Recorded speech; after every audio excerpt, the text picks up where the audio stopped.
Billionaire Mason Hartwell walks into his restaurant kitchen late at night and finds Emily Carter, a young waitress with tired eyes and trembling hands, secretly eating cold leftovers in the dark. What follows is not anger, but a choice that will change the course of both their lives. In a building built on success and polished steel, the quiet ache of a hungry woman echoes louder than the hum of the refrigerators. Emily, barely 28, and carrying the weight of hospital bills on her thin shoulders, hides in the corner of the Redwood Grill kitchen, hoping no one will notice her taking scraps that were meant for the trash. Hunger does not wait for payday, and desperation does not follow protocol. But when the man who owns the entire restaurant empire catches the woman who owns nothing but courage and exhaustion, a single moment breaks the invisible wall between wealth and struggle. Behind the shining countertops and soft golden lights lies a truth neither of them expected to face. This is not just a story about a waitress caught eating discarded food. It is the story of how one quiet act of survival reopened the heart of a man who thought he had nothing left to feel. And before we begin, where are you watching from today?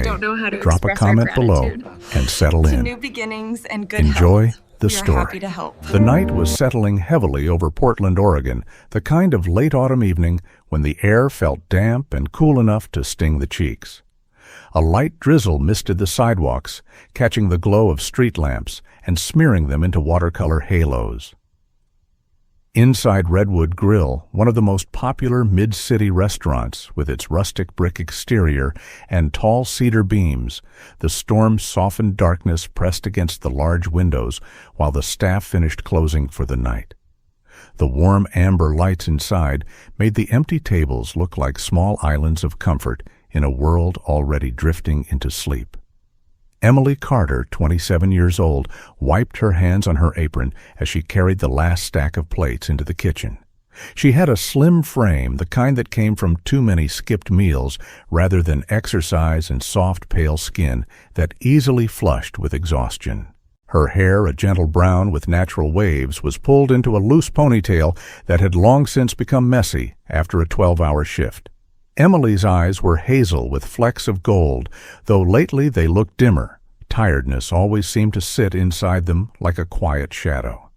She had a gentle, apologetic smile that never fully reached her eyes, and her voice was soft, careful, shaped by years of trying not to disturb others. Her upbringing, moving from one cheap apartment to another with her chronically ill mother, had taught her to endure everything silently, to never ask for more than what she was given. The other staff usually saw her as kind, hard-working, and quietly dependable, though some suspected how hard life must be for her by the way she always packed leftovers for home, claiming it was for breakfast, even at closing time. Tonight her stomach cramped sharply. She hadn't eaten since a small granola bar at noon. The hospital had called earlier asking about overdue payments for her mother's dialysis. The same conversation, the same helpless smile forced into the phone, the same aftertaste of shame. She had walked into her shift feeling hollow, and now she felt nearly faint. When she realized the kitchen crew had left half a tray of garlic bread drying out, but still edible, her resolve cracked. The kitchen lights were dimmed except for a single lamp above the prep counter. The stainless steel surfaces reflected that pale glow like moonlight hitting water. Emily checked the doorway, twice listening. Silence. Only the lingering hum of the refrigerators and the occasional pop from the cooling ovens. She reached for a small, forgotten piece of bread. Her fingers trembled, half from hunger, half from guilt. She wasn't allowed to eat leftovers without permission. It was a strict policy implemented by the general manager. But the bread was stale, destined for the trash in less than 5 minutes. And Emily was starving. She lifted the bread. Her hands shook so hard the bread nearly slipped. She took a small bite, barely a nibble, yet the buttery taste filled her mouth like a wave of relief. Then footsteps. At first she thought it was her imagination, but the soft, steady tap of expensive shoes on tile approached the kitchen entrance. Emily froze, eyes widening, her breath hitched painfully. She turned just as the overhead lights flicked fully on. Standing in the doorway was Mason Hartwell. Mason was 42 tall and carried himself with the quiet authority of someone accustomed to entire boardrooms, falling silent the moment he entered. His hair was a mixture of dark brown and early gray streaks cut neatly in a style that fit both business meetings and news interviews. His jawline was strong, his eyes an unusually deep blue sharp, but weary, as though he spent too much time looking at spreadsheets and not enough time sleeping. He wore a long charcoal coat over a crisp white shirt. He had come straight from a late charity event, the faintest scent of rain and cologne still clinging to the fabric. Mason wasn't just the owner of Redwood Grill. He was the billionaire founder of Hartwell Hospitality Group, a chain of restaurants scattered across the West Coast. His public persona was that of a private philanthropist who rarely smiled on camera. People described him as brilliant, severe, and emotionally distant since the death of his younger brother years ago, a tragic event that had pushed him deeper into work and away from personal connections. Emily choked on air more than bread. Her hand snapped behind her back like a child caught stealing. Sir, she whispered, her voice barely a thread. Mason looked at her, at the small piece of bread she hadn't managed to hide, at the way her knees seemed ready to buckle. His expression didn't shift, no anger, no surprise, just quiet observation that somehow felt worse. She felt the world tilt. Her chest tightened, panic rising like a wave. She imagined the words she dreaded, "You're fired." The thought of losing her job, her only income, her mother's only hope, made her vision blur. Before she could speak, another presence flickered near the back corner of the kitchen. Standing half-hidden behind a stack of dish crates was Tyler Brooks, 23, wearing a red delivery hoodie. Tyler was a part-time delivery driver, tall, lanky, with shaggy sandy blonde hair and an open, friendly face. He had a habit of slouching like someone who didn't want attention and spoke with a rough-edged sincerity that came from growing up in foster homes. He was quick with a joke, quicker to help others, and slower to help himself. Tonight he had returned to retrieve a missing receipt for the delivery logs. He hadn't meant to witness anything, but when he saw Emily freeze in front of Mason, he instinctively stayed silent, unsure whether stepping in would make things worse. Emily didn't notice him. Mason did, but barely. The billionaire's attention was fixed solely on the trembling young woman in front of him. "You're still here," Mason said calmly. His voice was low but carried the natural weight of authority. Emily nodded stiffly. I was just cleaning, sir." His eyes dropped once more to the piece of bread in her hand, the crumbs on the counter, her pale face, the way she swayed slightly as if struggling to stay upright. Emily felt something collapse inside her. She stepped back, fumbling for words. "I'm sorry," she stammered. "I'm really sorry, Mr. Hartwell. I shouldn't have touched it. It won't happen again. I didn't mean I wasn't stealing. It was going to be thrown out. I'm sorry, sir." Her voice cracked painfully. Mason didn't move for a long moment. The drizzle outside tapped softly against the windows like ticking clock hands. In the corner, Tyler's jaw tightened. Finally, Mason stepped forward, the soft sound of his shoes echoing faintly. "Has anyone told you you're not allowed to take leftovers?" he asked, not sharply, but with a measured tone. "Yes, sir," she whispered, staring at the floor. "I know the rules. I wasn't thinking. I'm sorry." Mason studied her again. There was something in her face, a quiet desperation, a fear far too big for a simple rule violation. Her collarbones were visible beneath her shirt. Her hands were trembling, not just from fear, but hunger. He exhaled slowly. "Emily," he said, his voice lower, "look at me." She lifted her eyes. They glistened with humiliation. "How long has it been since you last ate?" The question hit harder than any accusation. Emily blinked, stunned, unable to lie. "I don't know. Since this afternoon. Maybe earlier." "Why?" She swallowed hard. Her throat tightened. "It's nothing, sir. I'm fine. Mason's gaze remained steady, analytic. You're not. Emily opened her mouth to respond, but words failed. A tear escaped before she could stop it. She quickly turned her head, wiping it away with her sleeve. Tyler watched from the shadows, fists clenching. Mason seemed about to speak again when a distant phone alarm chirped from his coat pocket. He ignored it. He took one more step forward. Emily held her breath. Then, we'll continue this in a moment, he said quietly. Don't leave. The words, firm yet not unkind, hung in the air as he walked toward the far counter to check something on his tablet, giving her a moment to breathe. Emily stood, frozen, trembling. Tyler exhaled silently behind the crates, unsure whether fate had just begun unraveling or stitching itself together. Only the soft Portland rain answered.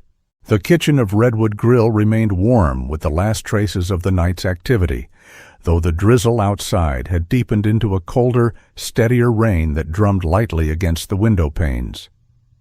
The amber lights reflected off the stainless steel counters like shards of gold. Emily Carter stood frozen near the prep table, her fingers still trembling from the shock of being caught. Mason Hartwell, holding his tablet, reviewed something quietly, but Emily felt his attention was still entirely on her. Her chest rose and fell in shallow, panicked breaths. It felt as though the air itself had become too heavy to swallow. When Mason finally placed the tablet down, his footsteps were slow and deliberate. Emily braced herself. Instead of anger, his expression held something unreadable, a mix of calculation and a concern so faint it could have been imagined. Emily, he said, his deep voice quieter than before, tell me the truth. Why are you skipping meals? She panicked instantly, gripping the edge of the counter. Her mind spun through excuses, long shift forgetfulness diet. Anything except the truth. It's nothing, sir, she whispered. I'm fine. I wasn't thinking tonight. I just got careless. Mason studied her, unconvinced. He had spent decades reading people in negotiations, spotting lies in milliseconds.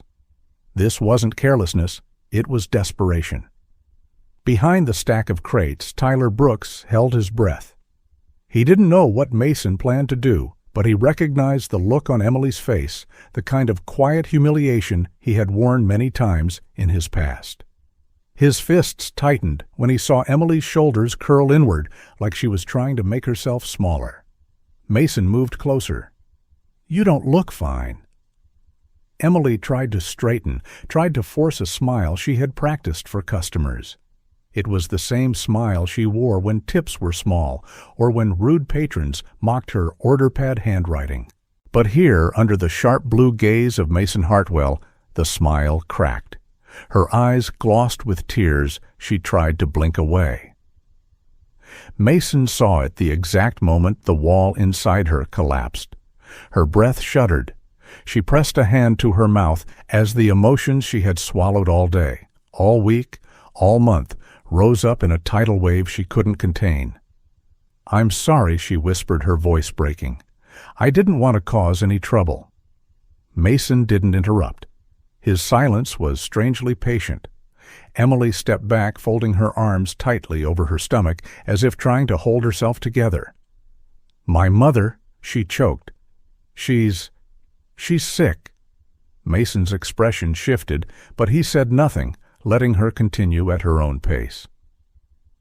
Emily looked down at her shoes, the cheap soles worn thin, splattered with sauce from the evening shift. Her name is Linda Carter, she said softly. She's 53. She used to be a nurse's aide before she got too weak to work. She has kidney failure end stage. She goes to dialysis 3 times a week. Her voice trembled. And I pay for everything, all of it. She wiped her eyes with the back of her hand. Dialysis is expensive, sir. Really expensive. I work double shifts when I can, but sometimes I just can't afford food. It's not the restaurant's fault. It's just life. Mason felt something tighten in his chest. He was used to hearing financial figures, profit margins, investment losses, salaries, but this was different. Human suffering was a currency he rarely dealt with. "Why didn't you tell management? Because—" Emily swallowed. "I didn't want special treatment. I didn't want pity. And I didn't want to risk losing my job for having personal issues. I just needed to work, that's all." She finally looked up at him. Her hazel eyes were wet but resolute, holding together more strength than her shaking hand suggested. "Please don't fire me," she whispered. "I'll pay for the bread. I'll work more hours. I'll do anything. Just, please." The simplicity of her plea cut sharper than anything else. Tyler, still hidden, felt a memory ignite in him, blinding, smoky, and loud. A year ago, the fire in his old apartment building, the chaos and choking smoke. And her. A woman with tired eyes and a raspy voice pulling him out of the hallway when he had been too stunned to move. Linda Carter. He never forgot the name. He had tried to find her to thank her, but she disappeared during the emergency evacuations. And now? The pieces snapped together. Emily's mother, the same woman who saved his life. Tyler pressed a hand to his mouth, stunned. A quiet, fierce determination awakened in him. He had to help Emily. He couldn't walk away from this. Mason exhaled slowly, rubbing a thumb against his palm, a subtle habit he developed during stressful negotiations. But this wasn't business, and Emily wasn't an employee problem. She was a human being drowning quietly in front of him. "Emily," he said after a long silence, "why didn't you eat earlier today?" She hesitated, ashamed. "Mom had an appointment this morning. We were short on bus fare, so I bought the ticket and skipped breakfast. And after work, I needed to pick up her medication refill before the pharmacy closed." She looked away. "I just ran out of time. And money." Again. Mason's jaw tightened. He glanced around the kitchen, noticing how empty it felt, how echoing and cold. A person shouldn't have to starve in a room full of food. He walked toward one of the unused prep tables, leaned against it, and folded his arms, not intimidatingly but thoughtfully. "If your mother's health is that serious," he said quietly, "why haven't you applied for medical assistance programs?" Emily gave a soft, bitter laugh. "We did. Twice. They said her previous income disqualified her, even though she can't work anymore. We're on a wait list now. Could be months. Maybe a year." Her shoulders sagged. "I'm all she has." Mason lowered his gaze for a moment, as if anchoring himself. The fluorescent lights cast faint reflections in his blue irises, but there was something else now, something warmer, gentler. "Thank you for telling me," he said at last. "I know that wasn't easy." Emily blinked in surprise. She had expected him to reprimand her, not listen.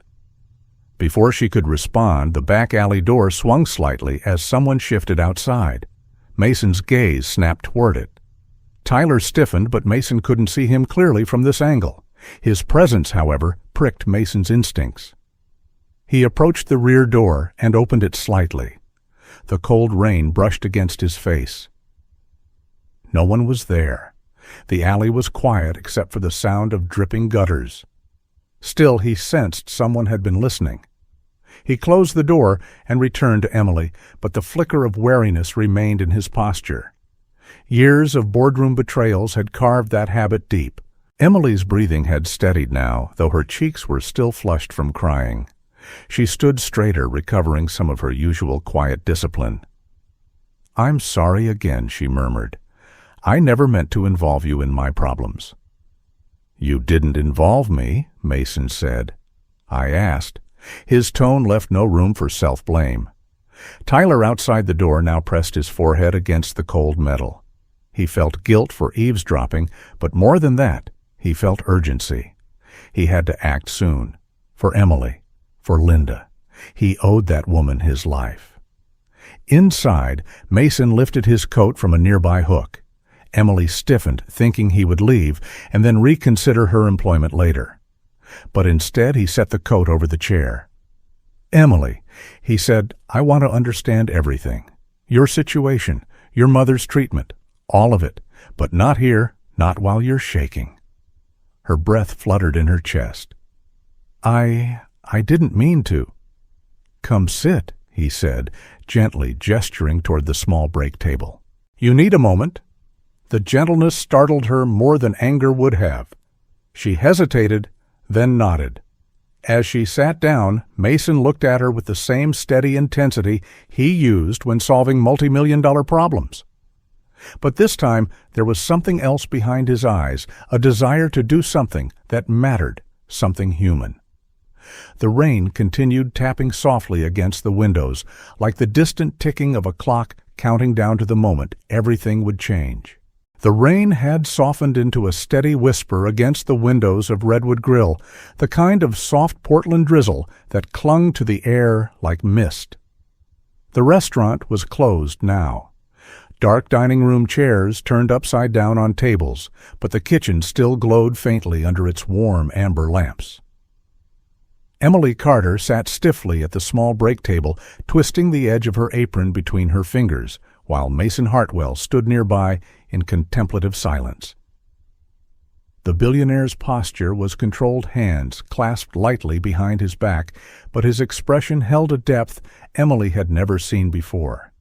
It made her uneasy, as though gears inside him were shifting in ways she couldn't predict. "Come with me," Mason said at last, his voice calm but firm. Emily rose instinctively. Her knees wobbled from hunger and nerves, but she followed him through the swinging kitchen door, past the silent dining room, and down a short hallway that led to the management wing. The hall was dim-lined with framed photographs of the restaurant's early days, pictures taken before the chain expanded back when Mason himself had been a young entrepreneur with sleeves rolled up and hope in his eyes. Mason unlocked the office with a key card. The room inside was neat and modern, lit by a single lamplight. A wide mahogany desk dominated the space, though tonight it was the small leather couch by the window that Mason motioned her toward. "Sit," he said. Emily obeyed, still trembling. She half expected a reprimand, a speech about professionalism, or worse, termination papers. But instead, Mason opened the mini fridge in the corner, removed a covered tray, and placed it on the coffee table. "I had the kitchen save this earlier," he said. "Eat?" Emily blinked at the tray, confused. When he lifted the lid, steam drifted into the air, roasted chicken breast mashed potatoes with herbs and a soft dinner roll. Her stomach twisted violently with hunger. "Sir?" "I can't," she whispered. "This is from the chef's menu. It's too much." "It's not a request," Mason replied. His tone wasn't harsh, just certain. Emily hesitated a moment longer, then picked up the fork with shaky fingers. The first bite nearly made her cry. Warmth spread through her chest like a slow thaw. She ate quickly, but with silent manners, almost reverently, trying not to appear greedy, even though her entire body screamed for nourishment. Mason sat in a nearby chair, his expression softened but thoughtful, as if studying a puzzle he'd never seen before. When she finally set the fork down, hands folded neatly as if awaiting judgment, he asked quietly, "Do you have the hospital invoices?" Emily froze. "Sir? Why do you need please?" He said, his voice still gentle, but edged with that same steady authority. "I want to understand." After a moment of wrestling with pride and exhaustion, Emily reached into her worn canvas bag. She pulled out a stack of folded papers, some creased so many times they looked like they might tear. Mason took them carefully. As he read, his eyes took on a sharper focus. Numbers, huge numbers arranged across multiple statements. Overdue notices, treatment summaries, payment deadlines. This is... His jaw tightened. This is outrageous. Emily's throat closed. "I'm doing my best," she whispered. "I really am." Mason didn't answer. Instead, he reached into his coat pocket and pulled out his phone. His eyes darkened with a kind of resolve that felt unnervingly powerful. "I'm calling David." Emily blinked. Who is David?" "My attorney." Before she could protest, he pressed dial. A groggy male voice answered after the second ring. "Mr. Hartwell." "It's late," David Mason interrupted. "I need you awake. Right now. We're handling something urgent." His tone had shifted cold precise, the voice of a man who negotiated billion-dollar mergers without blinking. "I'm sending you documents. I want every overdue medical statement for a patient named Linda Carter paid in full. Immediately. Tonight. Use the Hartwell family office account." Emily's breath left her body in a shaky gasp. "Sir, wait, no, you can't, you shouldn't." Mason ignored her, his gaze still on the documents. "And David," he added, "call her clinic, ensure they expedite her treatment schedule. No delays." David sounded more awake now. "Understood, sir. I'll get started." When the call ended, Emily stood up too fast, nearly knocking over the chair. "You can't do that," she cried, trembling with panic. "It's too much. I can't accept this. This is charity. I can't." Mason held up a hand. "You don't owe me anything." But why, she whispered. "Why would you help someone like me?" His expression shifted just slightly. Something human glimmered behind the controlled blue of his eyes. "Because I should have seen it sooner," he said. "You work in my restaurant. You serve my customers. You keep this place running. And you've been starving under my roof. I didn't want to bother anyone." "Emily," he said softly, "you're not a bother." Her vision blurred with fresh tears, but this time they weren't from shame. They were from shock and something dangerously close to relief. Outside in the alley behind the restaurant, Tyler Brooks pulled his hood tighter around his head as the rain soaked through the fabric. His breath fogged in front of him. He had slipped out a few minutes earlier, unable to listen without doing something. He paced the narrow alley, trying to ground himself as memories from the apartment fire flooded back, thick smoke, screams, flames licking the ceiling, his own lungs burning with panic, and a woman's hand grabbing him, dragging him out. A woman with gentle eyes and tired breath, Linda Carter. Now he knew exactly how he could repay her. He took out his cracked phone and scrolled through saved photos ones he took the night of the fire when he escaped and waited for paramedics. He also had screenshots of the fire report names of responders and even a blurry picture of Linda helping someone else. He had collected these for his own record, hoping someday he could find her. Now he gathered them with renewed purpose. He also remembered a man named Frank Dorsey, a retired firefighter in his late 60s, who lived in his building. Frank was tall, with wide shoulders, beginning to stoop from age, sporting a graying beard and deep laugh lines that contrasted with a haunted look in his eyes, scars of a career spent dragging people from burning structures. Frank had a soft spot for survivors, and he ran a small volunteer program helping families file claims with the Portland Emergency Relief Fund. Tyler knew Frank would help if it meant repaying a hero like Linda.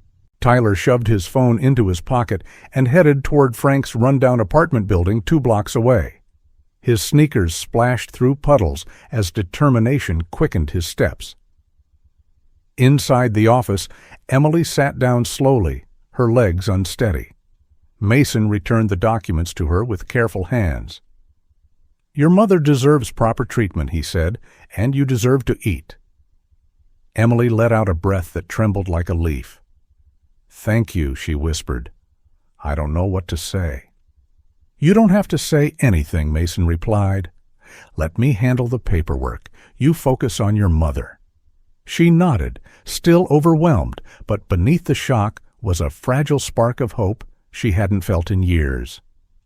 Tyler, drenched from the rain, reached Frank Dorsey's door and knocked. Inside footsteps shuffled slow, uneven. The door opened to reveal Frank wearing an old flannel shirt and holding a steaming mug of chamomile tea. His deep-set eyes softened when he saw Tyler. "Kid, it's way too late for visitors." Tyler swallowed. "I need your help. It's about the fire last year and the woman who saved me."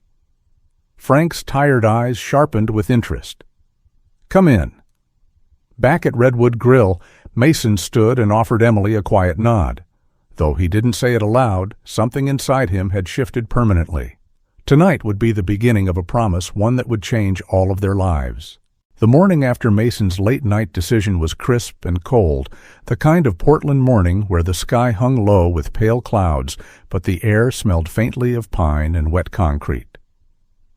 Redwood Grill was still closed. Its doors locked, its windows fogged slightly from the temperature difference inside.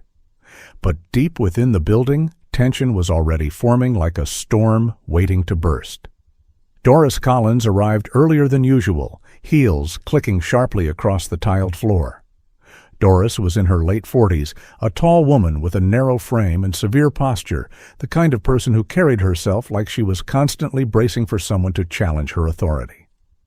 Her hair, jet black and always pulled into a tight twist, had streaks of silver that somehow made her icy blue eyes appear even colder. Her face was sharp, angular, with thin lips that rarely curved into anything resembling warmth. She wore a fitted navy blazer that matched the sternness of her personality. Doris was not cruel because she was born that way. Her past had carved her into stone. She had been raised by a father who believed emotions were weaknesses, and she had carried that philosophy into adulthood. She valued control above all else, and she treated Redwood Grill's staff like pieces on a chessboard, useful, replaceable beneath her. And this morning, Doris was furious. She stormed into the main office, slamming the door behind her. Word had reached her too quickly for her taste that Mason Hartwell had been at the restaurant last night. And worse, he had been speaking privately with Emily Carter. Of all the irresponsible unprofessional, she muttered, pacing.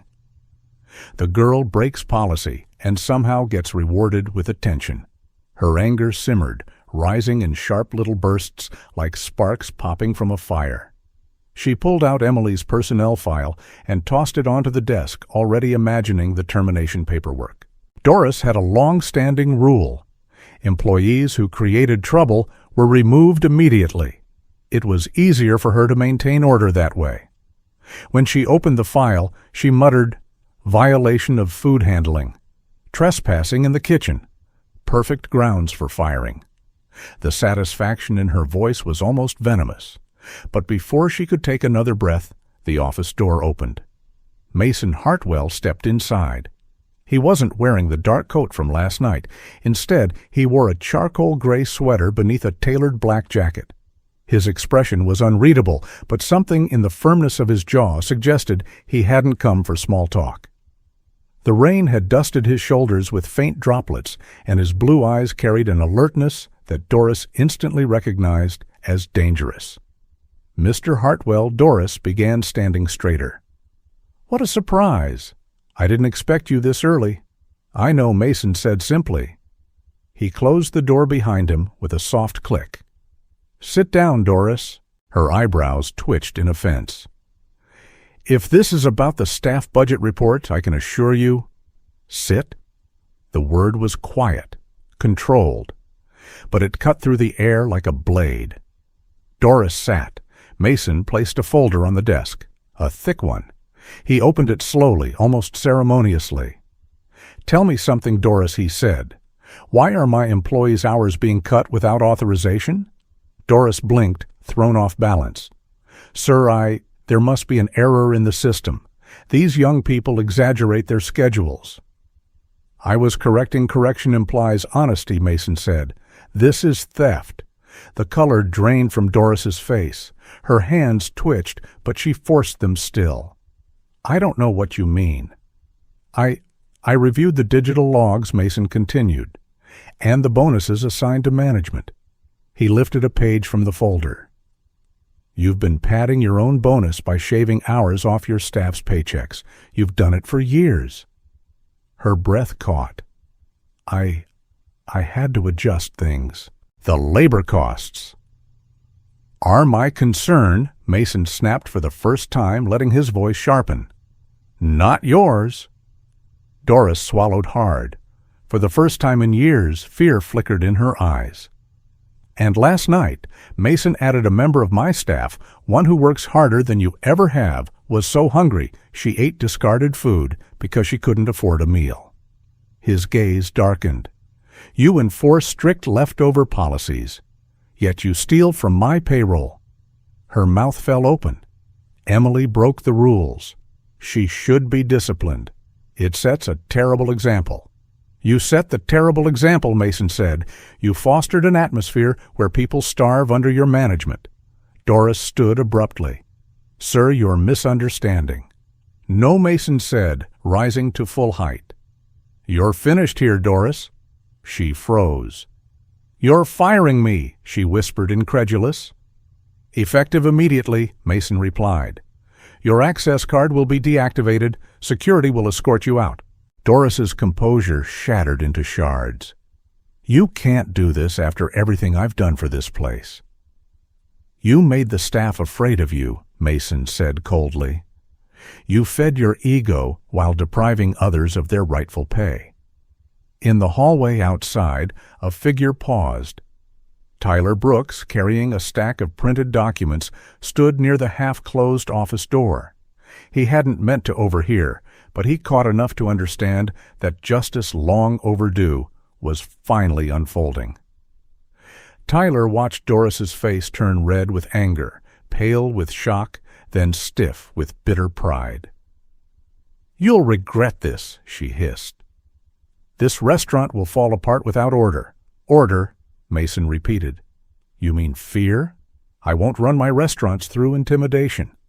Doris grabbed her purse, nearly knocking over a penholder, and stormed toward the door. When she flung it open, she nearly collided with Tyler. He stepped back, clutching his papers. Doris glared at him with venom. "Out of my way." Tyler didn't move at first. His voice was calm but steady with conviction. "People won't miss you." Doris's nostrils flared. "You little—" But before she could finish, Mason's voice echoed from inside. "Security is on its way." Doris spun on her heel and marched down the hall. Her heels clicked like angry metronome beats until she disappeared around the corner. Tyler exhaled slowly. Mason stepped out of the office, his expression unreadable, but steadier now.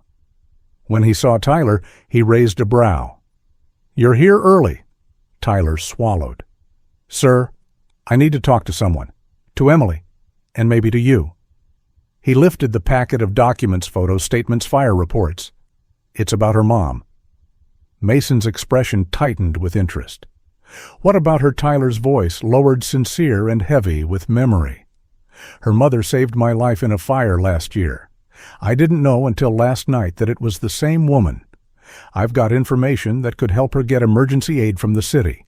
Mason regarded him quietly. For a moment, the billionaire's face softened recognition of the rare kind of loyalty that came from gratitude, not obligation. "Good," Mason said. "Emily will appreciate it." Then he added, "Bring those to me first. I want to review everything before we move forward." Tyler nodded. "Yes, sir."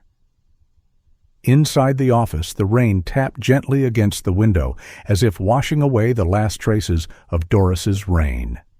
For the first time in years, Redwood Grill felt like a place where fairness might grow again. The next 2 weeks slipped by under a gentler Portland sky. Winter was still clinging to the city, but the cold had softened. The clouds felt higher, the mornings brighter. Within Redwood Grill, something had shifted, something subtle yet powerful. Gone was the heavy tension lingering under Doris's rule. The air now felt warmer, almost in tune with the cedar-scented interior and the soft golden lights that illuminated every booth. Staff greeted one another with relaxed smiles instead of wary glances. Laughter, quiet at first, began to return, and at the center of it all was Emily Carter. She stood near the front counter now, wearing a neatly pressed button-down shirt, the navy blue color setting off the warm tones of her hair. Her posture, once slightly curled inward from stress, had straightened. Her eyes, still soft and hazel, carried a new clarity, a hope that didn't feel fragile anymore. She wasn't hiding behind smiles now. She was living in them. Linda Carter, Emily's mother, had begun her new treatment plan at the city clinic that Mason and his attorney arranged. Linda was 53, small-boned, with gentle gray streaks in her brown hair that framed her thin but kind face.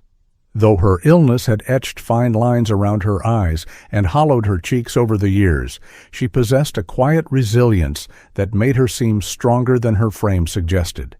Her voice, soft and raspy from previous complications, carried a warmth that made people instinctively trust her. She had been a caretaker her whole life, first as a nurse's aide, then as a mother, and only recently learned what it felt like to be cared for in return. The new medication regimen brought color back to her skin. Her breathing grew steadier. Her steps regained a rhythm that felt almost youthful.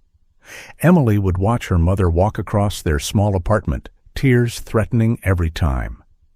At Redwood Grill, Mason had taken a more present role. He walked the floors, greeted employees by name, asked about their families. His demeanor remained composed and professional, but there was a softness beneath it, now a human warmth, thawing after years spent behind a wall of grief. He also introduced several new policies. Meals for staff were now guaranteed nutritious-free and prepared fresh at the start of each shift. Hour cuts were restored. Pay was adjusted fairly, and breaks were monitored to ensure everyone got them. Even the servers commented that Redwood Grill felt lighter, safer, like a real workplace again. Emily, still unsure whether she deserved it, had been invited to Mason's office one quiet morning. She remembered how her hands trembled as she stepped inside. Mason stood behind his polished desk, reviewing a tablet. Today he was dressed in a simple dark sweater and slacks still immaculate, but more approachable than usual. "Emily," he said without looking up. "Yes, sir?" He lifted his eyes, blue and steady. "I'd like to offer you the position of assistant manager." Emily froze. "Sir? Me?" "You've taken on half the responsibilities already," Mason said. "You mediate staff conflicts, guide new hires, and remain calm during chaos. And you work harder than anyone here." He paused. "You have earned it?" Her heart fluttered painfully. I don't know if I'm ready." "You are," Mason said, "and you'll grow even more." She accepted with a tearful nod. Meanwhile, in a quieter corner of the city, Tyler Brooks stood inside the small, aging apartment complex where Frank Dorsey lived. Frank, the retired firefighter with deep lines around his eyes and a weather-beaten look that whispered of too many tragedies witnessed over the decades, sorted through documents spread across his coffee table. Tyler had brought everything, every photo, every fire report, every statement he managed to gather. Frank flipped through the papers with careful, practiced fingers. "You weren't kidding," he murmured in his gravelly voice. "This woman saved multiple residents that night." He tapped a page. 3 people on this floor alone would have been gone without her. Tyler bowed his head.